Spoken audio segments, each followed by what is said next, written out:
14日就是一年一度七夕情人节，为了祝天下有情人终成眷属，市府特别准备了情人节礼物，送予来台南过节的朋友，内容包含零霸会、荣馆、上市关庙面、新兰糖厂、吴万春香铺、虎城麦记店等所集结而成的虎城甜蜜七夕大礼包。民众只要加入昭和恋人官方的赖生肖游戏，就有机会会当得到这项大礼。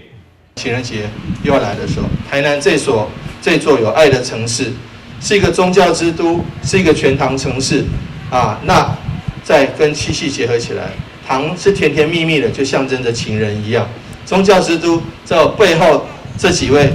月老也是在台南非常有特色的。我们每一年很多的好朋友都会来到台南他有的是拜观音，有的是拜王爷，有的是拜妈祖，但是很多都是一定要拜月老，因为求得好姻缘，影响一辈子的事情。所以呢，很谢谢很期待我们在7月份农历7月有这个做16岁，也有这个情人节，所以说希望说大家能够来台南，能够这个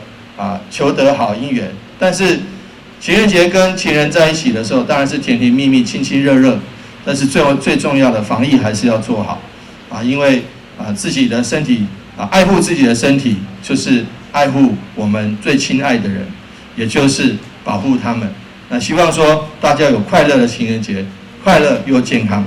昭和恋人老派约会日，14、15号2天，在咱赛图文化园区展开，现场有刺激音乐表演、互动游戏、露天影院等活动非常的丰富。不过主办单位嘛提醒大家，防疫爱做好，挂嘴安、勤洗手，保持社交距离，要甜甜蜜蜜，嘛爱健健康康。台南新闻赵硕维采访报道。